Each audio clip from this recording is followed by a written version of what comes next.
eso no lo trataron. El autor de este libro se llama José Saramago. Quizás es mi autor favorito, si no uno de ellos. Este libro se llama El Evangelio según Jesucristo. Me imagino que alguno o varios de ustedes lo han leído en algún momento. Pero me parece igual destacable en general el libro, pero me gusta como la forma en que él lo pone y me gustaría igual antojarlos de que más adelante lo revisen un poquito más a fondo si es que no lo han hecho. Entonces, estamos hablando igual que Saramago es premio Nobel de Literatura, o fue mientras estaba en vida, y una de sus obras más polémicas y más relevantes fue esta del Evangelio según Jesucristo.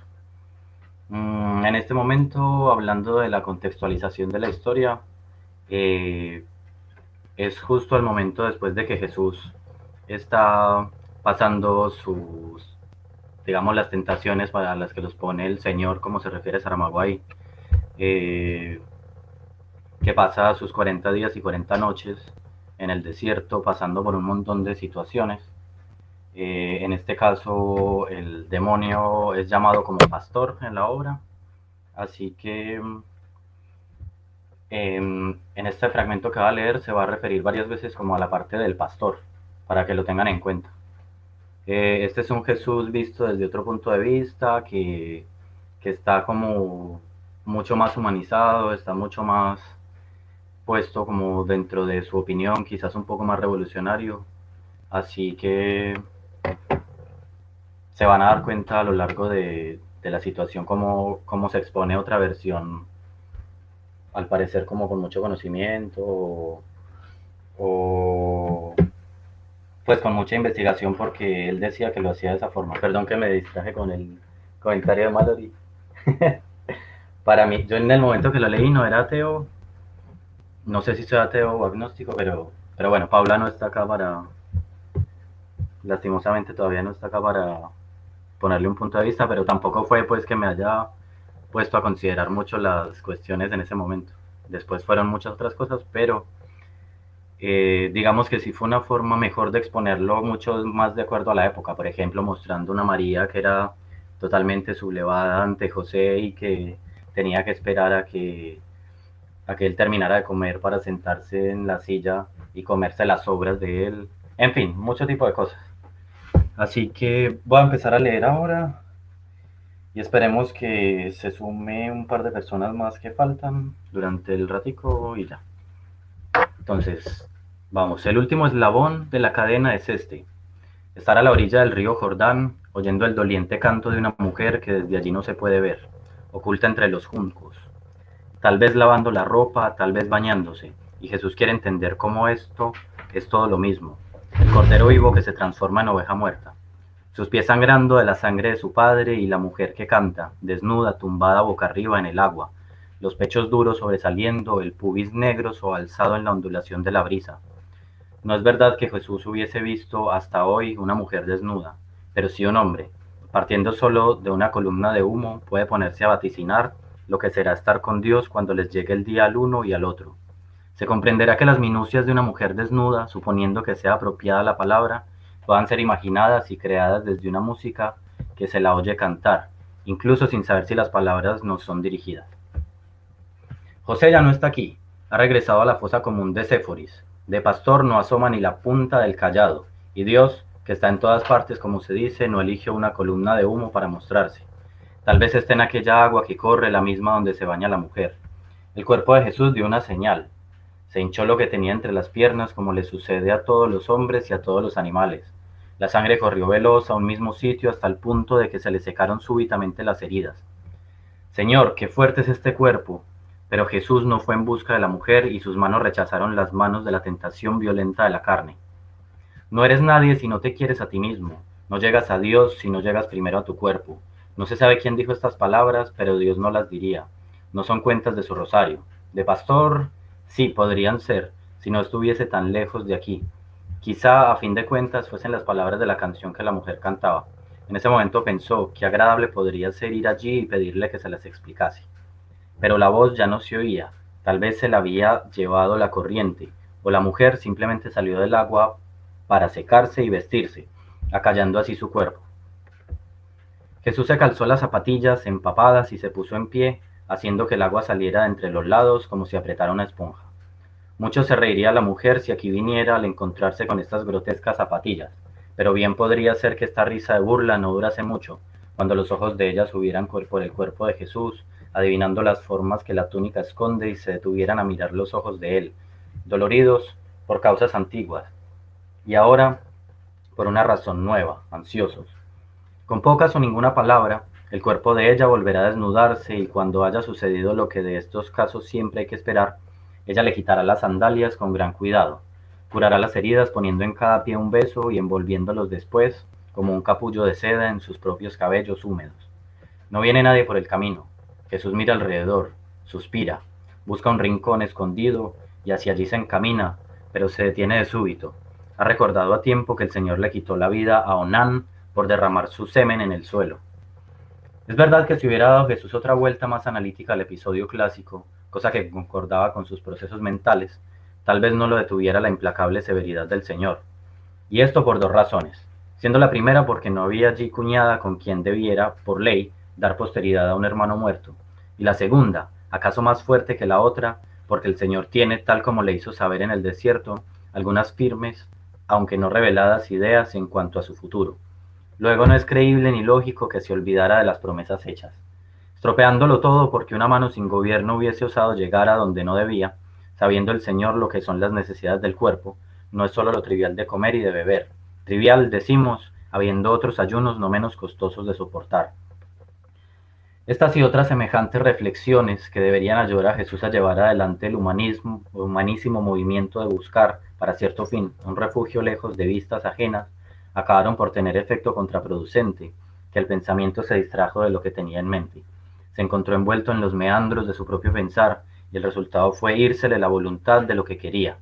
De deseo ni hablemos, que siendo pecaminoso, un simple nada le hace vacilar y retraerse. Resignado con su propia virtud, se echó Jesús la alforja al hombro, empuñó el cayado y se lanzó al camino. En el primer día de este viaje a lo largo de la orilla del río Jordán, el hábito de 4 años de aislamiento llevó a Jesús a apartarse de los lugares poblados que por allí habían. Pero a medida que se aproximaba al lago de Genezaret, se fue haciendo cada vez más difícil para él bordear las aldeas, rodeadas como estaban de campos cultivados, no siempre cómodos de atravesar, tanto por los desvíos que se veía obligado a hacer como por la desconfianza que su aire vagamundo despertaba en los labradores. De modo que se decidió Jesús a ir al mundo y la verdad es que no le disgustó lo que vio. Solo le importunaba mucho el ruido, del que casi se había olvidado. En la primera de estas aldeas en que entró, una traviesa banda de chiquillos lo siguió riéndose de sus botas. Buena cosa fue, porque Jesús tenía dinero suficiente para comprarse unas sandalias nuevas. Recordemos que no toca el dinero que lleva desde aquel que le dio el fariseo. Vivir 4 años con tan poco y no tener necesidad de gastarlo es la máxima riqueza. No hay que pedirle más al Señor. Ahora, compradas las sandalias, quedó su tesoro reducido a 2 monedas de exiguo valor, pero la penuria no lo aflige y ya poco le falta para llegar a su destino. Nazaret, su casa a la que regresará porque un día, al dejarla, y parecía que para siempre, la dejaba, dijo, de una manera u otra siempre volveré. Vine sin prisa, bordeando las 1000 curvas del Jordán. También es verdad que el estado en que llegaba a los pies no le permitía grandes hazañas de andarín, pero la razón principal de su hogar consistía en su propia certeza de llegar, como si pensase, es como si ya estuviese allí, pero otros sentimientos, ese menos consciente, retardaba sus pasos, algo que podría expresarse con palabras como estas: cuanto antes llegue, antes vuelvo a marcharme. Subía a lo largo de la orilla del lago, en dirección al norte. Está ya a la altura de Nazaret. Si quisiera llegar rápidamente a casa, no tendría más que mover las piernas hacia el sol poniente. Pero las aguas del lago lo retienen, azules, anchas, tranquilas. Le gusta sentarse a la orilla y seguir con la mirada las maniobras de los pescadores. Alguna vez, de pequeño, vino a estos parajes acompañado de sus padres, pero nunca se detuvo a mirar con atención el trabajo de estos hombres que dejaban tras de sí todos los olores del pescado, como si también ellos fuesen habitantes del mar. Mientras anduvo por aquí, Jesús se ganó el sustento ayudando en lo que sabía, que era nada, y en lo que podía, que era poco: arrastrar una barca a tierra o empujarla al agua, echar una mano para arrastrar una red que se desbordaba, Los pescadores le veían la necesidad en la cara y le daban 2 o 3 peces espinosos, llamados tilapias, como salario. Al principio tímido, Jesús los asaba y comía aparte, pero habiéndose demorado por allí 3 días, al segundo lo llamaron los pescadores para que formase rancho con ellos, y al tercero, Jesús fue al mar en la barca de 2 hermanos que se llamaban Simón y Andrés, mayores que él, ninguno de los dos con menos de 30 años. En medio de las aguas, Jesús, sin experiencia del oficio, riéndose él mismo de su torpeza, se atrevió, incitado por sus nuevos amigos, a lanzar la red, con aquel gesto abierto que mirado de lejos parece una bendición o un desafío, sin otro resultado que caerse al agua, una de las veces que lo intentó. Simón y Andrés se rieron mucho, ya sabían que Jesús solo entendía de cabras y ovejas, y Simón dijo, mejor vida sería la nuestra si este otro ganado se dejara traer y llevar. Y Jesús respondió, por lo menos no se pierden, no se extravían, están aquí todos en el cuenco del lago, todos los días huyendo de la red, todos los días cayendo en ella. La pesca no había sido abundante, el fondo de la barca estaba poco menos que vacío, y Andrés dijo, hermano, vámonos a casa, que este día ya dio de sí todo lo que podía. Simón asintió, tienes razón, hermano, vámonos. Metió los remos en los toletes e iba a dar la primera de las remadas que los llevarían a la orilla. Cuando Jesús, no pensemos que por inspiración o presentimiento mayor, fue solo una manera, aunque inexplicable, de demostrar su gratitud. Propuso que hicieran 3 últimas tentativas. Quién sabe si el rebaño de los peces, conducido por su pastor, habrá venido hacia nuestro lado. Simón se rió. Esa es otra ventaja que tienen las ovejas que se ven. Y volviéndose a Andrés, lanza la red. Si no ganamos nada, tampoco perdemos. Y Andrés lanzó la red, y la red vino llena. Quedaron desorbitados de asombro los ojos de los pescadores, pero el asombro se transformó en portento y maravilla cuando la red, lanzada otra vez más, y una más aún, volvió llena las 2 veces. De un mar que les parecía antes tan desierto de pescado como el agua recogida en un cántaro de una fuente límpida, salían con nunca vista profusión torrentes brillantísimos de agallas, escamas y aletas en las que la vista se confundía. Le preguntaron Simón y Andrés cómo supo que los peces habían llegado allí inesperadamente, qué mirada de lince descubrió el movimiento profundo de las aguas, y Jesús respondió que no lo sabía, que fue apenas una idea, probar suerte una última vez antes de regresar. No tenían los 2 hermanos motivos para dudarlo. El azar hace estos y otros milagros, pero Jesús dentro de sí se estremeció y se preguntó en el silencio de su alma, ¿quién hizo esto? Dijo Simón, ayuda a escoger, ahora bien, ¿es esta una buena oportunidad para explicar que no nació en este mar de Genezaret la ecuménica sentencia? Todo lo que viene a la red es pescado. Aquí los criterios son diferentes. Pez será lo que la red trajo, pero la ley es clarísima en este punto, como en todos. He aquí lo que podéis comer de los diferentes animales acuáticos, podéis comer todo lo que en las aguas, mares o ríos tiene escamas y aletas, pero todo lo que no tiene aletas y escamas, en los mares o en los ríos, ya sea lo que pulula en el agua o los animales que en ella viven, es abominable para vosotros, y abominable seguirá siendo. No comáis su carne y considerad que sus cadáveres son abominables. Todo lo que en las aguas no tiene escamas y aletas será para vosotros abominable. Los peces réprobos de piel lisa, aquellos que no pueden ir a la mesa del pueblo del Señor, fueron así restituidos al mar. Muchos de ellos incluso se habían acostumbrado ya y no se preocupaban cuando se los llevaba a la red. Sabían que pronto volverían al agua sin peligro de morir sofocados. En su cabeza de peces creían beneficiarse de una benevolencia especial del Creador e incluso de un amor particular, lo que los llevó al cabo del tiempo a considerarse superiores a los otros peces, los que dejaban las barcas que muchas y graves faltas debían de haber cometido bajo las oscuras aguas para que Dios, así sin piedad, los dejase morir. Cuando llegaron a la orilla, con mil artes y cuidados para no irse a pique, pues la superficie del lago lamía la borda como si quisiera engullir la barca, la sorpresa de la gente no tuvo explicación. Quisieron noticia de cómo había ocurrido aquello, sabiéndose que los otros pescadores regresaron con el fondo seco, pero de tácito y común acuerdo, ninguno de los 3 afortunados habló de las circunstancias de la pesca prodigiosa. Simón y Andrés, para no ver públicamente disminuidos sus méritos de expertos, Jesús, porque no quería que los otros pescadores lo metieran como reclamo en sus respectivas compañías. Lo que decimos nosotros sería de entera justicia, para que acabasen de una vez las diferencias entre hijos y entenados que tanto mal han traído al mundo. Este pensamiento hizo que Jesús anunciara esa noche que a la mañana siguiente partiría para Nazaret. donde lo esperaba la familia, después de 4 años de ausencias y de andanzas que podían decirse del diablo, tan cargadas de fatiga estuvieron. Lamentaron mucho Simón y Andrés una decisión que los privaba del mejor ojeador de ganado acuático del que había memoria en los anales de Genesaret. Lo lamentaron también los otros dos pescadores, Tiago y Juan, hijos de Zebedeo, muchachos un poco simplones, a los que por broma solían preguntar, ¿quién es el padre de los hijos de Zebedeo? Y los pobres se quedaban boquiabiertos, perdidos de sí, y ni el hecho de saber la respuesta, que claro que la sabían, siendo ellos los hijos, ni esto les ahorraba un instante de perplejidad y de angustia. La pena que sentían por la marcha de Jesús no era solo porque así se les escapaba la oportunidad de una pesca famosa, sino porque, siendo mozos, Juan era incluso más joven que Jesús. Les hubiera gustado formar con él una tripulación de juveniles para competir con la generación más vieja. Su simplicidad de espíritu no era necedad ni retraso mental. Lo que les pasaba es que iban por la vida como si siempre estuviesen pensando en otra cosa. Por eso dudaban cuando les preguntaban cómo se llamaba el padre de los hijos de Zebedeo. Y no entendían por qué se reía la gente tan divertida cuando triunfalmente respondían Zebedeo.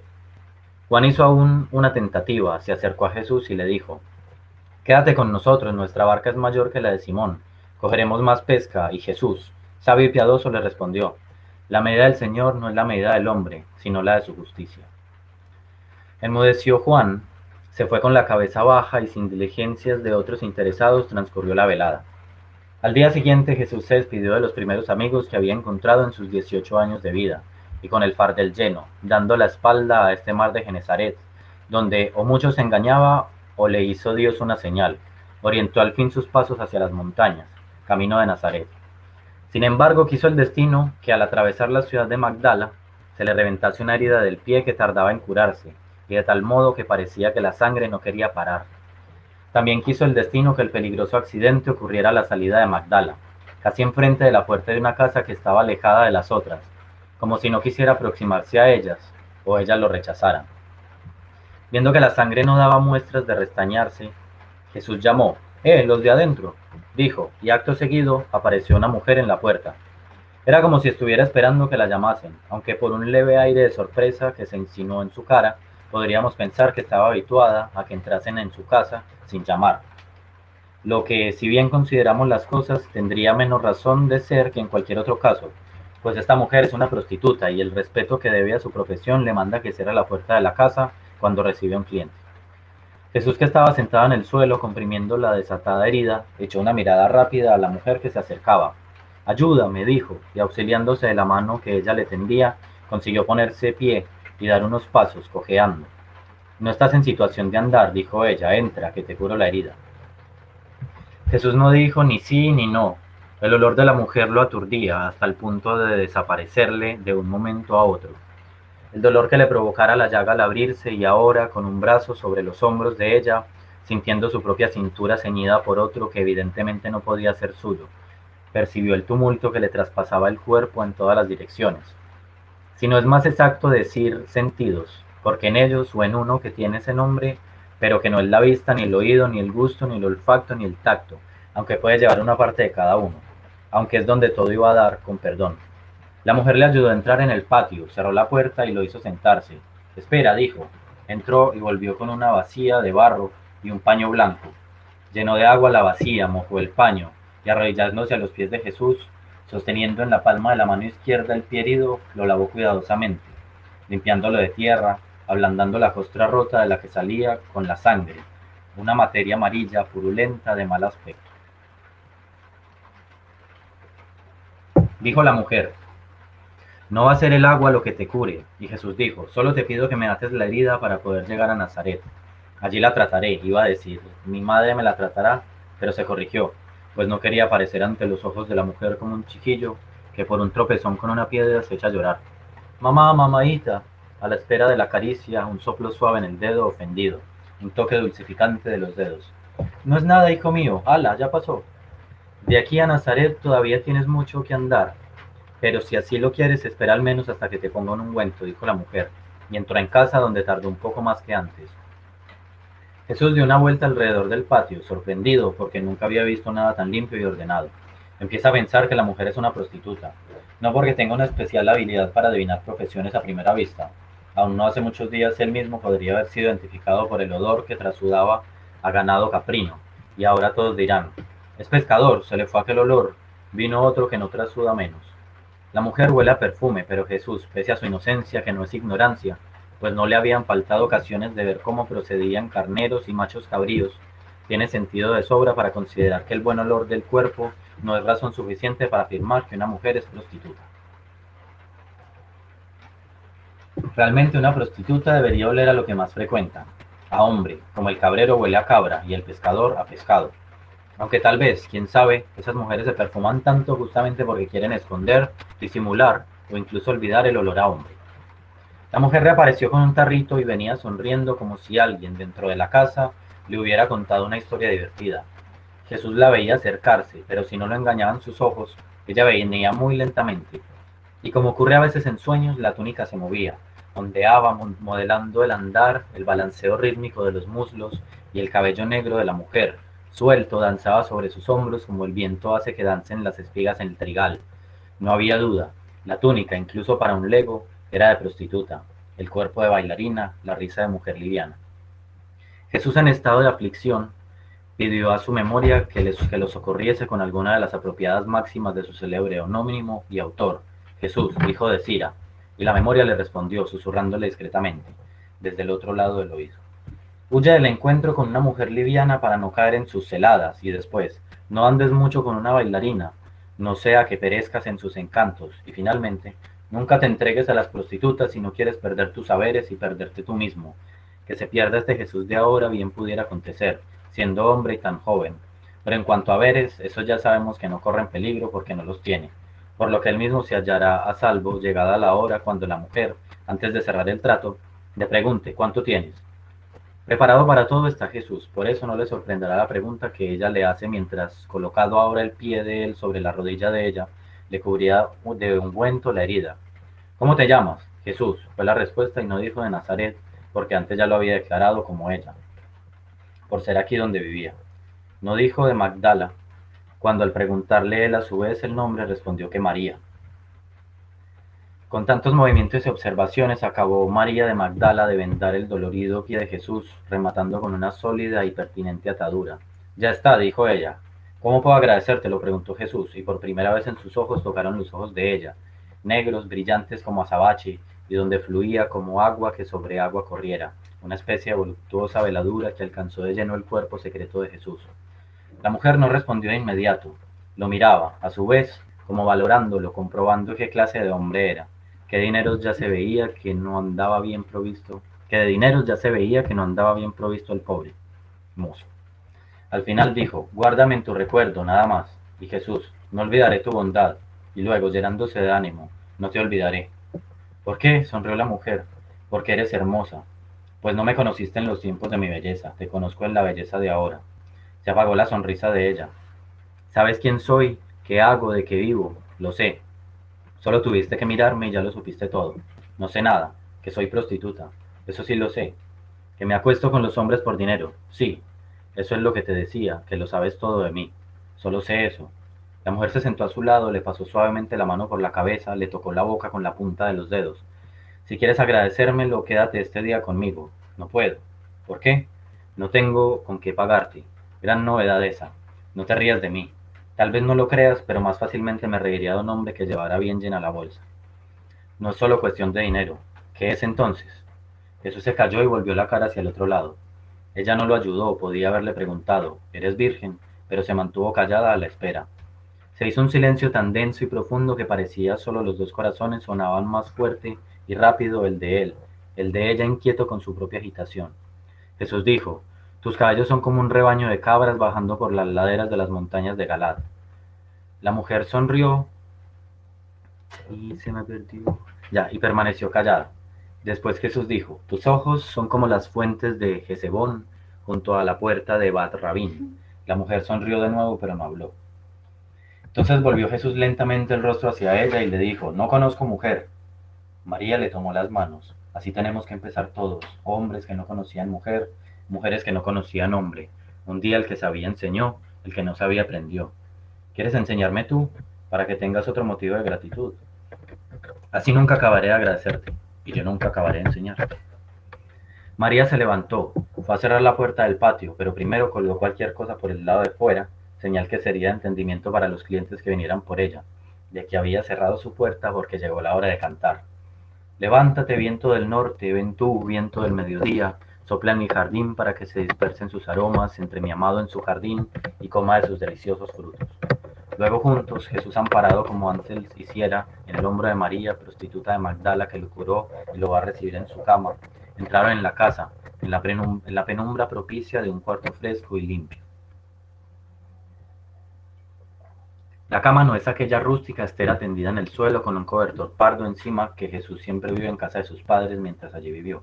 Este es un verdadero lecho como aquel del que alguien dijo: adorné mi cama con cobertores, con colchas bordadas de lino de Egipto.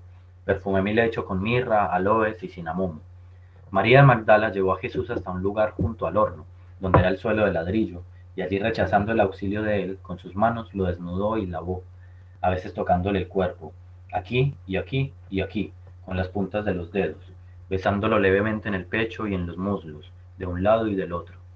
Estos roces delicados hacían estremecer a Jesús. Las uñas de la mujer le causaban escalofríos cuando lo recorrían la piel. No tengas miedo, dijo María de Magdala. Lo secó y lo llevó de la mano hasta la cama. Acuéstate, vuelvo enseguida. Hizo correr un paño en una cuerda. Nuevos rumores de agua se oyeron después de una pausa. El aire de repente pareció perfumado y María de Magdala apareció, desnuda. Desnudo estaba también Jesús, como ella lo dejó. El muchacho pensó que así era justo. Tapar el cuerpo que ella descubriera habría sido como una ofensa. María se detuvo al lado de la cama, lo miró con una expresión que era al mismo tiempo ardiente y suave, y dijo: eres hermoso, pero para ser perfecto tienes que abrir los ojos. Dudando, los abrió Jesús. Inmediatamente los cerró, deslumbrado, volvió a abrirlos. Y en este instante supo lo que en verdad querían decir aquellas palabras del rey Salomón. Las curvas de tus caderas son como joyas, tu ombligo es una copa redondeada llena de vino perfumado, tu vientre es un monte de trigo cercado de lirios, tus dos senos son como dos hijos gemelos de una gacela, pero lo supo aún mejor y definitivamente cuando María se acostó a su lado y tomándole las manos, acercándoselas, las pasó lentamente por todo su cuerpo, cabellos y rostros, el cuello, los hombros, los senos, que dulcemente comprimió, el vientre, el ombligo, el pubis, donde se demoró enredando y desenredando los dedos, la redondez de sus muslos suaves, y mientras esto hacía iba diciendo en voz baja, casi en susurro: aprende, aprende mi cuerpo. Jesús miraba sus propias manos, que María sostenía y deseaba tenerlas sueltas para que pudieran ir a buscar, libres, cada una de aquellas partes, pero ella continuaba, una vez más, otra aún, y decía: aprende mi cuerpo, aprende mi cuerpo. Jesús respiraba precipitadamente, pero hubo un momento en el que pareció sofocarse. Eso fue cuando las manos de ella, la izquierda colocada sobre la frente, la derecha en los tobillos, iniciaron una lenta caricia, una en dirección a la otra, ambas atraídas hacia el mismo punto central, donde una vez llegadas no se detuvieron más que un instante, para regresar con la misma lentitud al punto de partida, desde donde iniciaron de nuevo el movimiento. No has aprendido nada, vete, dijo Pastor, y quizás quisiese decir que no aprendió a defender la vida. Ahora María de Magdala le enseñaba: aprende de mi cuerpo, y repetía, pero de otra manera, cambiándole una palabra: aprende tu cuerpo, y él lo tenía ahí, su cuerpo, tenso, duro, erecto, y sobre él estaba, desnuda y magnífica, María de Magdala, que decía: calma, no te preocupes, no te muevas, déjame a mí. Entonces sintió que una parte de su cuerpo, esa, se había hundido en el cuerpo de ella, que un anillo de fuego lo envolvía yendo y viniendo, que un estremecimiento lo sacudía por dentro, como un pez agitándose, y que de súbito se escapaba gritando: imposible, no puede ser, los peces no gritan. Él sí, era él quien gritaba al mismo tiempo que María, gimiendo, dejaba caer su cuerpo sobre el de él, yendo a beberle en la boca el grito, en un ávido y ansioso beso que desencadenó en el cuerpo de Jesús un segundo e interminable estremecimiento. Durante todo el día nadie llamó a la puerta de María de Magdala. Durante todo el día María de Magdala sirvió y enseñó al muchacho de Nazaret, que, sin conocerla ni para bien ni para mal, llegó hasta su puerta pidiéndole que lo aliviara de los dolores y curarse de las llagas, que, pero eso no lo sabía ella, nacieron de otro encuentro, en el desierto, con Dios. Dios le dijo a Jesús: a partir de hoy me perteneces por la sangre. El demonio sí lo era, lo despreció. No aprendiste nada, vete. Y María de Magdala, con los senos cubiertos de sudor, el pelo suelto que parecía echar humo, la boca túmida, ojos como de agua negra, no te unirás a mí por lo que te enseñé, pero quédate esta noche conmigo. Y Jesús sobre ella respondió, lo que me enseñas no es prisión, es libertad. Durmieron juntos, pero no solo aquella noche. Lo voy a dejar hasta ahí, porque hay una parte más, pero quisiera igual agregarle otra cosa. Así que, no sé, comenten cómo les pareció el fragmentico de las andanzas de Jesús el Loquillo. Ay, Paula llegó. Paula llegó un poco tarde, No sé. ¿o no? Ah, Sí, sí. acabo de llegar. Escuché una parte. Hola, ¿hay alguien ahí? Se me apagó el micrófono. ¿Verdad? No, todo súper bien. Ah, bueno. No, súper interesante. Este libro me gustó mucho cuando lo leí. Gracias por traerlo a la memoria. Sí, a mí me dan ganas de volver a leerlo en algún momento porque, como es típico en muchas personas, en el colegio no quieren echar pasos hacia atrás sobre el gusto de leer. Y el último libro que me leí en el colegio, que fue como a voluntad de cada uno, fue ese. Y desde ahí me dieron como ganas de retomar la lectura, que no ha sido muy asidua desde que la retomé porque igual la universidad quita mucho tiempo y en fin, uno no tiene los hábitos tan grandes, pero ese libro me hizo dar ganas de volver a leer, así que le debo mucho al señor Saramago. Bueno, si no hay más comentarios, voy a presentarles el siguiente libro.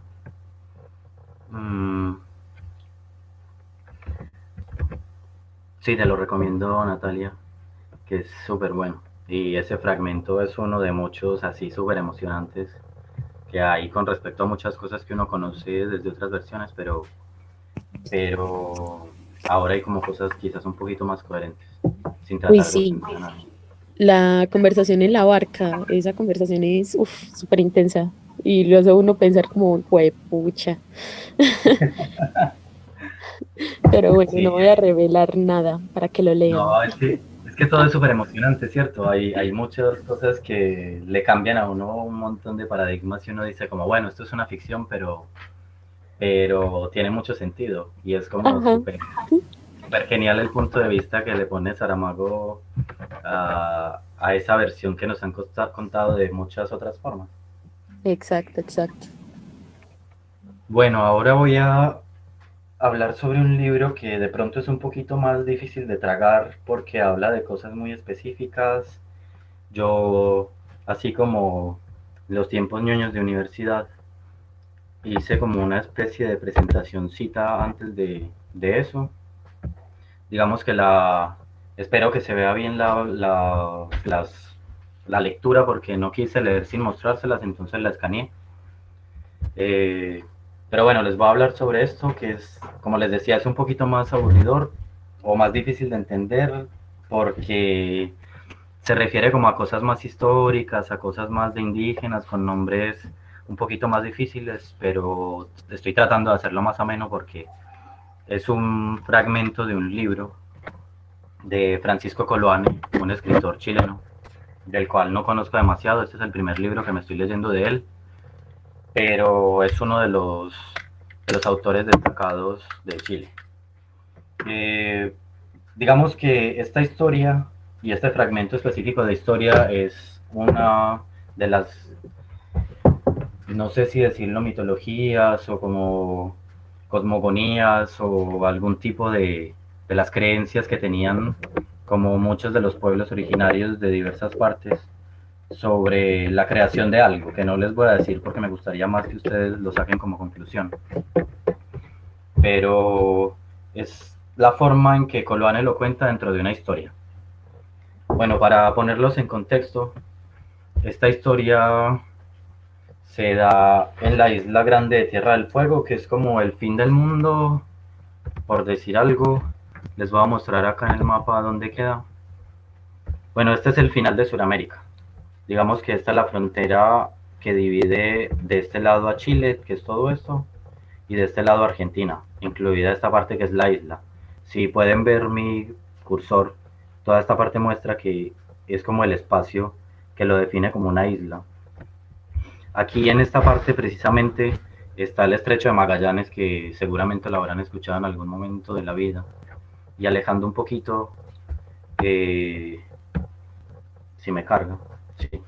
Acá está como la contextualización. Esta parte es la Antártida, esta parte es la isla de Tierra del Fuego. Ustedes están por acá más arriba y nosotros estamos como por estos lados. Bueno, la historia se sitúa en esta parte que se llama Río Grande. Digamos que en toda esta parte de la isla de Tierra del Fuego vivían los Selknam o los Onas, que así se denominan según otros idiomas, que eran uno de los pueblos originarios que habitaron ahí, incluso más allá de los españoles, que hasta hace muy poco existieron y fueron exterminados brutalmente. A ver, les muestro un poquito. Digamos que esta historia se dio en un momento en el que Francisco Coloane se fue a vivir a este pueblo de Río Grande. La historia la escribió él como sin muchos ánimos de publicarla, hacia los años 40, y finalmente se animó a publicarla en 1979, teniendo un montón de cambios y teniendo un montón de, también de, ¿cómo se llama? Como de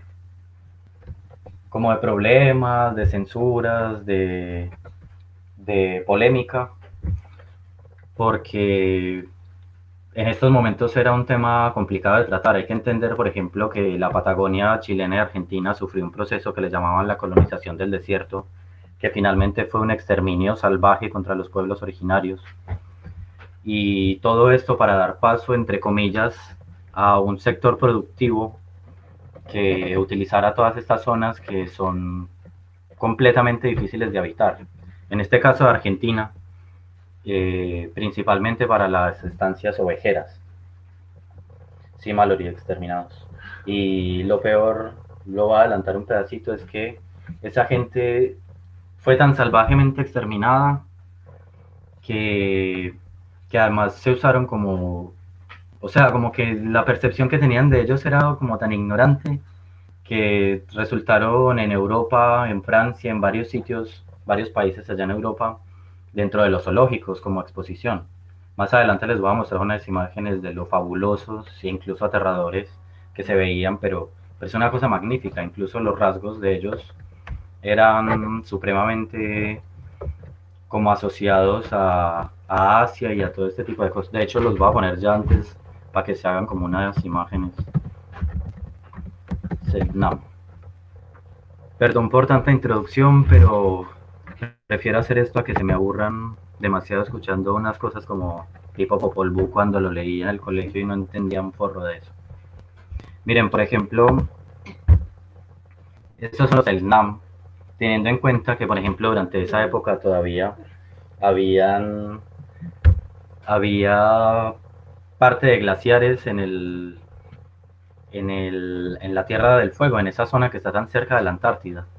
Y esta gente andaba completamente desnuda y en ocasiones utilizaban, como se ve acá, la piel de los guanacos, que era prácticamente el único animal que se veía habitar por allá, dando cuenta las condiciones tan desoladas y tan complicadas que había. La Tierra del Fuego recibe ese nombre porque cuando llegaron los primeros españoles, que fue por ejemplo Francisco de Magallanes, Fernando, no me acuerdo, pero Magallanes, hacia 1500 y tanto, lo que más distinguió de esto era que ellos tenían unas fogatas gigantes. Dicen que en parte es porque había petróleo, entonces aprovechaban como a hacer columnas de fuego gigantes, pero también pues digamos que sus hogueras. Bueno, aquí les voy a mostrar antes, por ejemplo, estos que eran los disfraces que hacían para unos rituales que les voy a hablar después del libro, pero hacían cosas tan impresionantes como estas que hay acá. Son maravillosos, son magníficos y muy poquita gente, un par de personas y investigadores alcanzaron a ver el último de estos rituales, porque eso se alcanzó a dar por allá hacia finales del siglo pasado. Así que sin tanto preámbulo, les voy a terminar de explicar lo último y empiezo. Entonces aquí se pueden ver, por ejemplo, una de las estancias ovejeras que inicialmente empezaron por los ingleses. Acá se ve pues como el típico gaucho que surgió como de todo ese cuento, el perro ovejero, y hay que darse cuenta que todo esto es prácticamente un desierto y que las estancias son de infinidades de hectáreas. O sea, uno llega a ese sitio y puede pasar muchas horas sin encontrar ningún pueblo, y todo esto son como de estancias de ovejas que al final se usaban durante el siglo pasado, como a mediados, a principios, para enviar lana hacia Inglaterra, que tenía un valor súper alto. Acá podemos ver, por ejemplo, los guanacos, que fueron animales súper influenciadores en las costumbres y en la vida de los Selknam o de los zonas. Aquí se puede ver la vegetación que hay en esos sitios, prácticamente es todo plano, sin mucha vegetación, y aquí hay un pasto que se va a mencionar dentro del libro, que se llama el pasto coirón. Ese pasto es de lo poco que alcanza a resistir en ese sitio, es un pasto muy grueso, como muy chuzudo, pero es el alimento principal de estos guanacos. Básicamente son seres muy adaptados a la vida en situaciones críticas, y ellos se alimentan básicamente de ese pasto coirón. En los sitios normalmente hay como unas lagunas saladas y ellos van a lamer las sales de esos lagos, y digamos que no mucho más que eso. Así que esta era como la principal fuente de alimento de los Selknam, y ellos, dentro de su sorpresa al ver estas ovejas, que eran animales introducidos que nunca antes habían visto en la vida, se sorprenden un montón y ellos le llaman el guanaco blanco. Es importante este término guanaco blanco porque se va a mencionar en el libro en varias ocasiones. Entonces ellos, digamos que le decían guanaco blanco a las ovejas. Ya, aquí voy a poner eh, algo de los personajes súper enredados que se ven, que no se menciona o no se explica en esta parte del libro, y voy a dejar la imagencita al lado para que, para que la tengan a la vista y sea un poquito menos aburrido y menos difícil de entender. Entonces, serían los personajes dentro del libro. Mennar, que es una de las últimas que sobrevivieron a ese exterminio dentro de la época. O sea, a través de ella explican todo este cuento y todo el exterminio que se dio a partir de los estancieros ingleses. Es importante que también se hace mención en una parte que el significado de Mennar es sombra de sangre. Ella se hace como ciertas preguntas a lo largo del libro, porque tiene ese nombre y qué significa, y ahí van a dar como una especie de mención. Los Anikin, dentro del léxico de la época, se le atribuye como una tribu que robaba las ovejas a los estancieros. Luego está importante un monstruo que se llama Siaskel, porque era como uno de los más temidos para los Selknam, porque era conocido porque este monstruo supuestamente iba y se comía vivas a las mujeres, luego les arrancaba el pubis, y con el pubis hacía un collar que se colgaba como trofeo. Luego está, para mención específica por ahí, Timaukel, que era como el ser supremo de ellos, como uno de los dioses principales. Luego estaba Kenos, que fue el enviado de Timaukel a poblar el Onaizin, que es como decir el equivalente a Adán y Eva o algo así. También se menciona el Hain, que ahí lo van a entender, que es una carpa donde se hacía un ritual. Por ahí se menciona los business, business con V, no los business de plata, que es como le decían ellos a los perros. Luego está el Onaizin, que era lo que les mencionaba acá arriba, que es la tierra Ona. Ona significa Selknam, como les decía, y según el significado de ellos, quería decir como el hielo, la tierra de hielo de los Onas. Y finalmente el Cloqueten, que es una ceremonia de iniciación que se hace con estos disfraces que les estuve mostrando, o pinturas, digámoslo. Ya, sin tanta cháchara más, vamos al grano. Listo.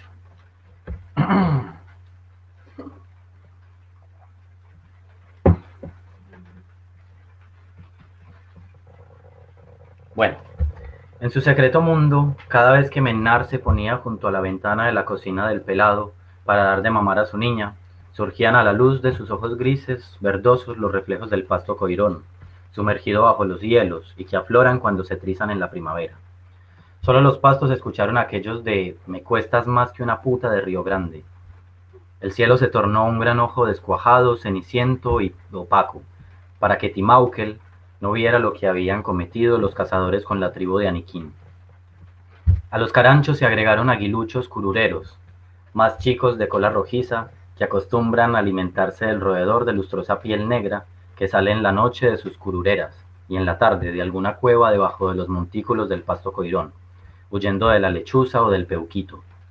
Apartando sus ojos de la criatura hacia los coironales que se divisaban a la distancia o bien cerrándolos con ese parpadeo de la imaginación que lleva a los meandros internos, Mennar recorría de nuevo sus pasos entre los rastros del guanaco blanco. Ocurrió cuando Kren y Kra eran poderosos Jon y formaban parte de los Owen de la época antigua.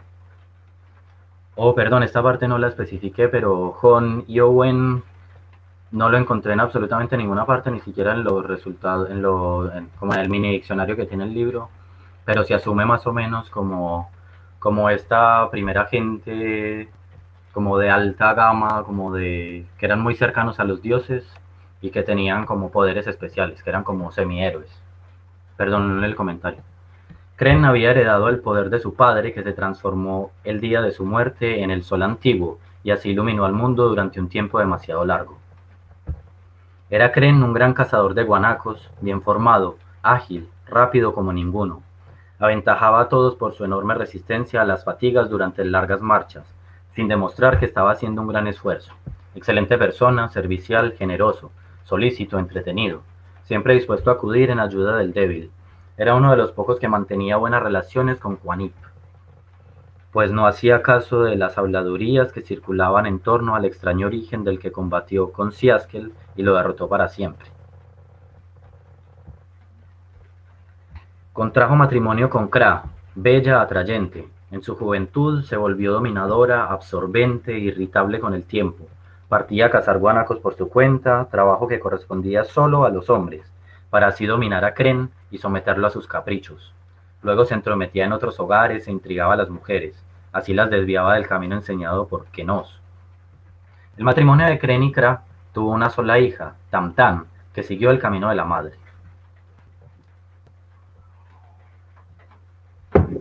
Kren padeció humillaciones y se hacía el desentendido, manteníase digno, evitando escenas desagradables. Su naturaleza de hombre fuerte y generoso lo hacía dominarse. Kra un día reunió a las mujeres, les habló largamente, les dijo que no debían continuar la libertad en que vivían los hombres. Debía instaurarse un gobierno en el que el mando lo tuvieran las mujeres. Mantuvieron sus prédicas en absoluto secreto. Kra sabía que tal nuevo orden significaba cambiar el establecido por Kenos, y calculaba que con su poder de Jon femenino lograría convencer a todas las mujeres para su secreta causa. Y así ocurrió. Tiempo más tarde las mujeres se alejaron de sus hogares en medio de las sombras de la noche para reunirse en un claro de las selvas, donde levantaron un Haínd, gran toldo con 7 estacas y espacio para todas.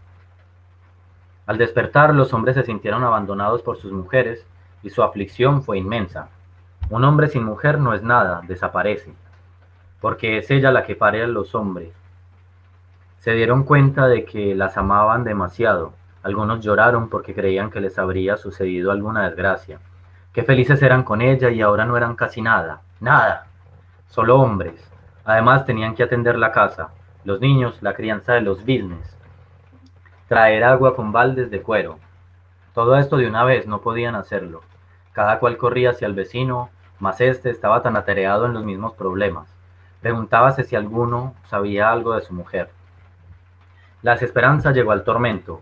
¿Cómo podría existir un Unaizin solamente con hombres? Luego se enteraron de que la desaparición había acontecido en todos los hogares y sospecharon de algo extraño. Decidieron organizarse y realizar en conjunto la búsqueda de las desaparecidas. Llegaron así al claro selvático donde las mujeres habían levantado el Haínd. Escucharon voces en su interior y sorprendidos ven salir espíritus fantasmagóricos de todas figuras, espantosas unas, todas desnudas, pintadas con rayas y círculos de diferentes colores. Mareaban con su extravagancia. En vez de rostros, grandes capirotes y máscaras que producían terror. Había uno muy alto con una máscara y un capuchón muy largo, puntiagudo sobre la cabeza. Sobresalía por cierta espantable belleza. Finas plumas de ave cubrían su cuerpo. Cantó como un jon poderoso, con una voz semejante al agua cuando gorjea debajo de la tierra al salir por una piedra. Más que voz humana parecían quejidos de la naturaleza. Soy Oopen, la vertiente seca de la naturaleza, la montaña roja. No puedo parir más hombres sino mujeres, solo mujeres. Soy la vertiente seca que parió a Quanip. Ja, ja, ja, ja, ja, ja, ja. El canto gutural que venía de las profundidades terrestres se quebró en el aire, con un graznido terrible, como el de los cuervos de mar al roncar en los árboles, y chorreteándolos para que no florezcan y se quemen de raíz a copa. Por fin uno de los espíritus explicó a los hombres que en el Jaín vivía Alpen, una mujer de cuerpo informe, tan grande como una ballena, que habitaba bajo la tierra y se alimentaba de carne humana, devorando a todo aquel que se le acercaba, sensual cual fiera para hacer el amor. Agotaba la virilidad de todos los hombres que aprehendía y luego los devoraba. Mientras hablaba así el espíritu, se oyó en el Jaín un espantoso ruido. La tierra empezó a temblar, un fuego sulfuroso hediondo lanzaba chispas fuera del gran toldo. Los hombres pensaron que Alpen había salido de su enorme morada subterránea para calmar sus apetitos. Era la fuerza demoníaca incontrolable, como si es que lo era en la intemperie. Entonces se acercó un espíritu masculino, Shoorte, que dijo ser marido de Alpen. La única manera de escapar de ser devorado por ella era obedecer ciegamente no solo a su mujer, sino a todas las mujeres. Aterrorizados se lo prometieron al marido de Alpen. Desde entonces empezaron a cocinar, cuidar de los niños, realizando todos los trabajos domésticos. Parecían business domesticados. Entonces ellas salieron a cazar guanacos, se ejercitaron en el uso del arco y de la flecha, vivían divirtiéndose a costa del trabajo de los hombres. Solo 2 hombres se convencieron de la realidad de cuanto había visto. Lo que se oye se olvida, lo que se ve se recuerda, lo que uno sabe realmente se hace, dijo el Squanic. Kren guardó silencio meditativo. Ambos empezaron a reunirse en secreto para reflexionar sobre lo sucedido. A pesar de sus poderes de Jon, no fueron capaces de comprender cuánto había pasado. Al año siguiente, las mujeres volvieron a comunicar la aparición de la mujer ballena, dirigiéndose al Jaín para aplacar sus iras. Quanip le dijo a Kren que saliera a cazar guanacos separándose de los hombres sometidos. El tercer hombre, vacilante y ambiguo, quedóse dando vueltas sin saber qué hacer. Quanip quería comprender mejor lo que estaba pasando en ese nuevo colegio Jaín. Un día Kren regresaba cansado a casa con el peso de un enorme guanaco que se había echado sobre los hombros. Se acostó debajo de un arbusto de zarzaparrilla para descansar y se quedó dormido. Luego despertó con las voces de alegres muchachas que se bañaban en las aguas cristalinas de una laguna al pie de una vertiente del bosque. La laguna quedaba al frente y cerca de las zarzaparrillas, lo que permitió que Kren ocultara su guanaco y su cuerpo, empezando desde allí a observar y escuchar el parloteo de las 2 muchachas por entre el pasto coirón, cuyos altos penachos lo protegían. Las niñas salieron desnudas de la laguna, sentándose en el césped. Eran bellísimas. En sus cuerpos jóvenes jugaban el sol y el follaje. Hablaban en voz baja mientras se atisbaban a su alrededor. Una se levantó, la más hermosa, y empezó a pintarse el cuerpo con ayuda de su compañera menor de edad, que le palmoteaba el rostro, el cuello y la espalda con la pintura. De la cintura para arriba quedó totalmente roja, pero los antebrazos, las manos, las piernas y los pies blancos con finas franjas rojas. Una línea blanca bajaba desde el cuello por entre los senos hasta el pequeño pubis. La pintura tenía gordura de guanaco, una grasa reluciente que la otra muchacha usaba para colocar sobre ella plumas de pato tornasolado sobre las líneas blancas. Verdes plumas del oro con pintas rojas sobre las rayas rojas. Resplandecían los visajes de los hombros, de los pechos y de los brazos. Era un joven ser de plumas aquel fantástico y hermoso cuerpo de muchacha.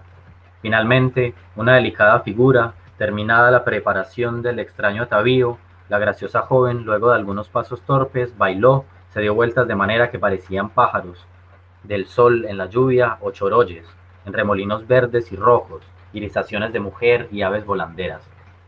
¿Qué significa todo esto? Kren se enteró de que la muchacha preparaba el papel de Ketternen, que había visto en el Jaín del año anterior.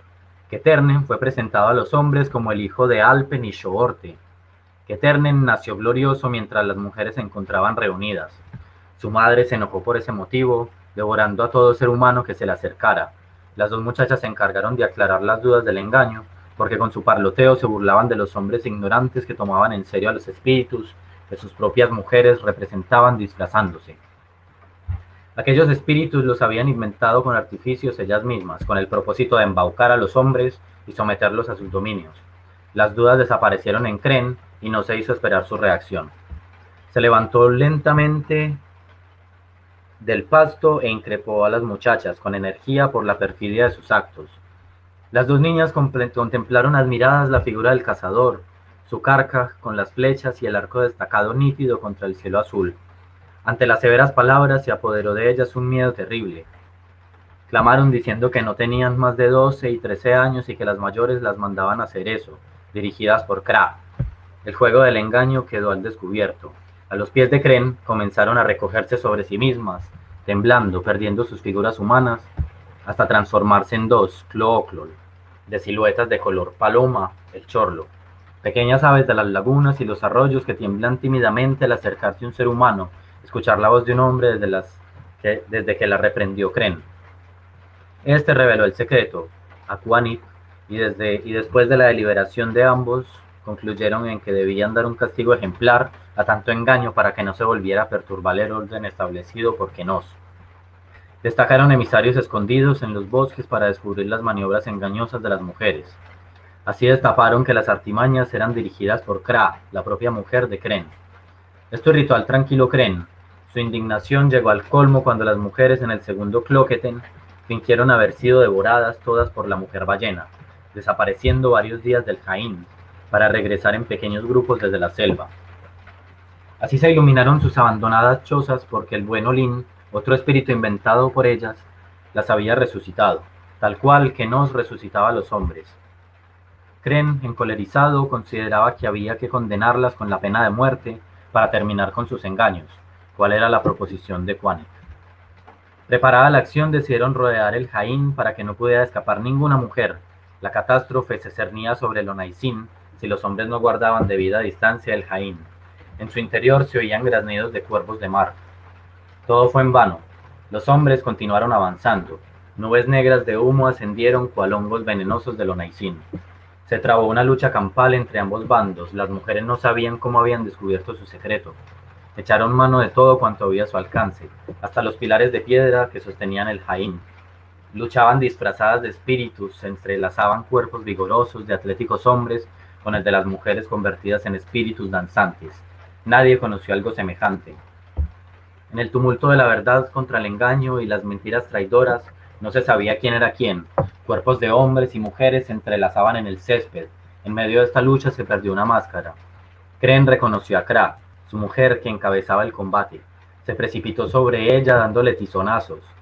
Quiso resistir, sin embargo, luego se dio cuenta de que su marido era muy superior a ella. Emprendió la fuga perseguida siempre por los tizonazos. La tierra y el cielo temblaban. Kra implora clemencia y huye al cielo. La tarde cae sobre el campo de batalla. El cuervo de mar sale graznando, el cormorán lanza un canto de triunfo. Kren se eleva persiguiendo a su mujer. Ambos quedan en las alturas, donde a Kra solo le resta un borde de la uña del pie o de la mano con que se enseñaba la danza del engaño. Kra desaparece algunos días, luego muestra el borde luminoso de una mejilla hasta que su rostro aparece completo. Kren sigue siendo tan claro y brillante como cuando vivía en el Onaizin. El comportamiento de Kra es distinto, a veces se vuelve roja, las manchas de su rostro provienen de los tizonazos que le propinó Kren. Pareciera que continuaran amándose y odiándose, como cuando Kren perdió la paciencia en el Onaizin, y Kra hizo perder la inocencia a las niñas de 12 y 13 años, que fueron las únicas que los hombres respetaron, salvándolas de la masacre. Mas no hay que fiarse de ellas, porque se hincha de vanidad con la soberbia que tuvo en el Onaizin. La sombra y la luz aparecen y se van de la mañana a la tarde y las noches. Sombra de sangre, sangre de sombra. Muy peligrosa es si desaparece totalmente cuando se tiñe con carbón. Si ello ocurre, hay que consultar a los Hon, y pedirles que envíen a sus Owen, cuya facultad los hace morar junto a Timaukel. Bueno, esa es la parte del libro. Voy a agregar una partecita que es como lo posterior a esto, que es un poquito cortita, así que igual, aquí la que ven es como una representación del hijo de Salpen, pero que también es Keternen, que es uno de los que se mencionó ahí en esa parte. Aquí les voy a agregar que después de todo esto, según otras fuentes, hay una investigadora que se llama Anne Chapman, que estuvo como muy untada de eso por mucho tiempo. Ella decía, por ejemplo, que una vez pasó esto, ellos asesinaron a las mujeres, solamente dejaron a las niñas pequeñas, a las bebés, para asegurar que hubiera como continuidad de la reproducción y de este pueblo más adelante, pero a sabiendas de que esas niñas no eran conscientes de lo que había pasado. Y para evitar que las mujeres se volvieran a sublevar, ellos adaptaron un ritual bastante parecido, que es el que les conté del Jain, y es un ritual de iniciación que se le hace siempre a los niños varones, y se le hace creer a ellos siempre que son los espíritus los que llegan ahí, y ellos tienen que pelear contra los espíritus para garantizar que van a ser lo suficientemente fuertes. Entonces voy a leer esta partecita y ahí ya entramos a los comentarios. Entonces hablan de Keternen, también mencionado como Keternen, hijo de Salpen, fruto de sus relaciones con los Cloqueten, puede ser hombre o mujer. Su nacimiento sigue al episodio de la restauración de la vida por parte de Olum. Es el espíritu... esperen un momentito, que esto no era lo que iba a leer. ¿O sí? Pucha, ya no sé.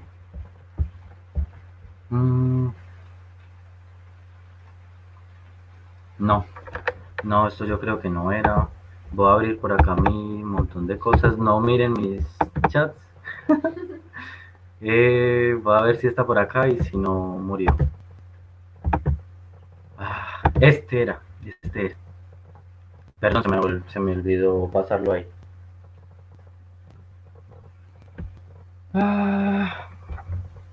Bueno, por ejemplo, aquí ven uno de los atuendos que usaban ellos para hacer el Jain, que fue uno de los que alcanzaron a fotografiar incluso. Todo esto son fotografías reales del último episodio del Jain. Miren este, por ejemplo, tan bonito que es. Esto, al parecer, no tiene muchos antecedentes en otras culturas. No me consta, pero según lo que he visto es así. Ya. Entonces, dice, el pueblo Selknam de Tierra del Fuego, también conocido como Ona, estaba compuesto por cazadores-recolectores, llegados a la isla varios milenios antes de Cristo. A pesar de las difíciles condiciones que imponía el clima y la escasez relativa de recursos naturales existentes en la isla. El pueblo Selknam de Tierra del Fuego, también conocido como Ona, estaba compuesto por cazadores-recolectores. Bueno, eso ya. A pesar de eso también. La sociedad Selknam desarrolló un complejo sistema de creencias y ritos religiosos que admiraron a los viajeros europeos que visitaron la isla. La sociedad Selknam estaba organizada en linajes o unidades de parentesco que habitaban territorios comunes de caza y recolección, denominados Arwen. La isla estaba dividida en un cierto número de ellos, que a su vez se agrupaban en 7 cielos. Estos últimos eran divisiones mayores de carácter exogámico, es decir, obligaban a las personas nacidas en uno de ellos a casarse con una persona nacida en otro. Los Selknam creían que todas las plantas y los animales eran reencarnación de los antepasados míticos que habían habitado el mundo en sus inicios, y por ende cada uno de ellos estaba asociado al cielo donde se creía que provenía este antepasado. El complejo sistema clasificatorio que se derivaba de la creencia en los cielos y en los antepasados míticos constituía de esta manera una de las bases del ordenamiento social Selknam. Los chamanes denominados Zoon gozaban de gran prestigio en la sociedad Selknam. Se creía que estaban dotados de poderes sobrenaturales, los que ejercían en beneficio de su grupo a través de la mediación de un espíritu llamado Waiwin. Durante las sesiones de curación o en competencias chamánicas, los Zoon entraban en trance a través de cantos que entonaban por horas, en donde el alma del chamán intentaba ascender a uno de los cielos, fuente de su poder. Entre los rituales practicados por los Selknam Destacan los ritos funerarios y particularmente la gran ceremonia del Jaín, de la que fue testigo privilegiado el antropólogo Martín Gusinde a inicios del siglo XX. El Jaín era una completa y larga ceremonia en la que se iniciaban a los jóvenes de edad adulta y al mismo tiempo se legitimaba la dominación de los hombres sobre las mujeres a través de una gran cantidad de ritos, en los que jugaban un importante papel los espíritus, que eran encarnados por hombres enmascarados y pintados. Durante el curso de la ceremonia, que se podía extender por varios meses, los hombres adultos aterrorizaban a las mujeres a través de esos espíritus. A la vez se les narraba en secreto a los jóvenes los tiempos míticos en que las mujeres habían dominado a los hombres y cómo estos habían logrado predominar sobre ellas. La ceremonia del Jaín funcionaba como una gran presentación teatral destinada a asegurar la sumisión de las mujeres, al mismo tiempo que entretener a la comunidad. Por otra parte, estaba llena de ritos anexos y simbolismos relativos a la mitología Selnam de los cielos, lo que la rodeaban de un halo de sacralidad que contrapesaba el carácter teatral de la ceremonia. La riqueza y complejidad de la cultura Selnam no sobrevivió al empuje de la colonización de la isla a fines del siglo XIX y a la instalación de estancias ovejeras en el territorio. Masacrados y deportados a misiones católicas, los Selnam se extinguieron a mediados del siglo XX, dejando tras de sí el recuerdo de una cultura rica y versátil. Bueno, hasta aquí llego con esta parte, mejor dicho, con todo. No encuentro la presentación, ya la encontré.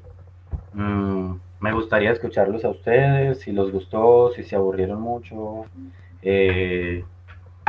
Igual quería resaltar, por ejemplo, que el Jaín, al final de todo, era una celebración que podía llegar a durar incluso todo el año, para que tengan en cuenta lo importante que era esa celebración y lo pesada que era. Ya, preguntas, dudas, comentarios, sugerencias, donaciones, también se aceptan.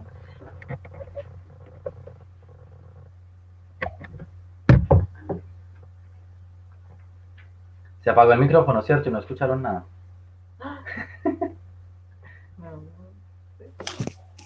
No, sí, súper chévere conocer de esa historia, pues porque uno no está, pues por lo menos yo no estoy muy habituada a leer o escuchar sobre cosmogonías. Entonces me gustó mucho que nos compartieras eso. En especial porque es de gente que está extinta, o sea, terrible. Encima es muy valioso que esa gente que, o sea, ni siquiera fue colonizada por nadie en ningún momento, que son tan ancestrales, y poder llegar a haber grabado uno de los encuentros, porque me parece que está grabado y está publicado por ahí. O sea, y saber que ya están extintos es como un registro muy brutal que puede haber al respecto. Yo tengo una pregunta, Esteban. ¿Por qué el interés tan académico en eso?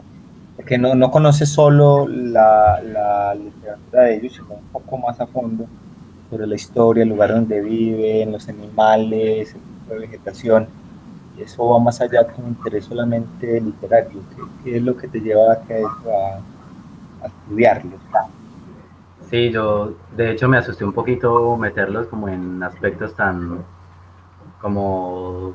de otro tipo de cosas que van más allá de eso, pero pues pasa que no sé si se han enterado, pero yo llevo viajando algo más de 2 años por Sudamérica, más de 1 año junto a Mariluz, y no sé, como que el solo hecho de viajar y de uno relacionarse con otro tipo de personas, como enterarse de cosas, de ir a museos, de hablar, como que me despertó mucha curiosidad en la mayor cantidad de aspectos que pudiera resaltar.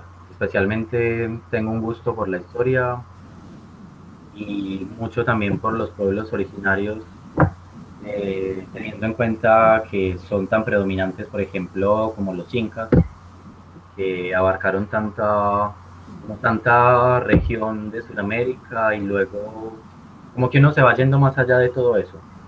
En cuanto a Tierra del Fuego y todo eso no lo conocemos, pero por lo mismo como que me causó curiosidad y me dieron muchas ganas de ir a conocer. Digamos que esta parte del Coirón y de los animales y de todo esto ya hemos conocido como una muestrecita en la parte que hemos pasado por la Patagonia Argentina, pero es más que eso, es como el gusto y el interés de conocer sobre el territorio, todas Por ejemplo, lo que mencionaban la otra vez que Mari dijo que conocíamos el río Paraná y, o sea, como parte de la geografía, digamos que como yo estudié geología y la dejé medio pausada, después de haber salido, igual hay mucho interés geográfico en todo eso. Digamos que es por eso, espero no haberlos aburrido mucho como con tanta información, pero igual quería como mostrarles todo ese mundo que se abre a partir de los antepasados que hay. Y al final es muy bonito como uno mirar hasta el carácter de la gente, cómo se relaciona de cierta forma, el lenguaje, las palabras, las expresiones. Y ya me parece maravilloso eso. A pesar de que, por ejemplo, a mí no me gustó el Popol Vuh, porque lo leí en un momento en que no me interesaba nada de eso, que nadie me hizo como una contextualización, o sea, solamente leí un montón de nombres con X y con K que yo no sabía relacionar entre sí y me parecía terriblemente aburrido. Hasta ahora ni siquiera me intereso mucho por la cultura centroamericana, pero quizás en algún momento se me despierte el gusto por eso. Sí, en general como las cosmogonías suelen ser como muy densas, ¿no? Y suelen estar escritas pues en un lenguaje que no es el de ahora para uno, sino lleno de nombres, situaciones más complejas, explicaciones de cosas de la naturaleza, heroísmo, todo eso. Yo tengo una inquietud, lo que nos leíste, ¿en qué idioma está originalmente? ¿Español o es una lengua propia de ellos? ¿Quién lo escribe? Bueno, el escritor es Francisco Colone, un escritor chileno que ya está muerto. Él habla español originalmente, sí. El idioma de los Selknam es un idioma que ya está prácticamente desaparecido. Solamente queda uno que otro heredero de ahí y que no lo saben hablar completamente y se ha podido rescatar un poquito de eso.